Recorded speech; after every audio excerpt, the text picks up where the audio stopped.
ধানমন্ডি ৩২-এর উপরে প্রথম যে আঘাত আসে, সে আঘাতটা ওই দিন শেখ হাসিনার একটা বক্তব্য দেওয়ার কথা ছিল, আপনার মনে আছে। কিন্তু শেখ হাসিনার বক্তব্য শোনার মতো এদেশের মানুষের মন মানসিকতা ছিল না।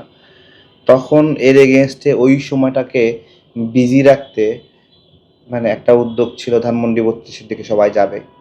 আমি মনে করি শেখ হাসিনা যা কিছু বলুক, শেখ হাসিনার যত অপরাধ থাকুক, তার বিনিময়ে ধানমন্ডি ৩২ ভাঙা যায় না। আমরা যারা সেখানে মিছিল নিয়ে গিয়েছিলাম সেটা ঠিক করিনি। আমাদের জানতে হবে কোথায় গিয়ে থামতে হবে, এবং যেটা ভুল সেটা স্বীকার করি এটা ভুল।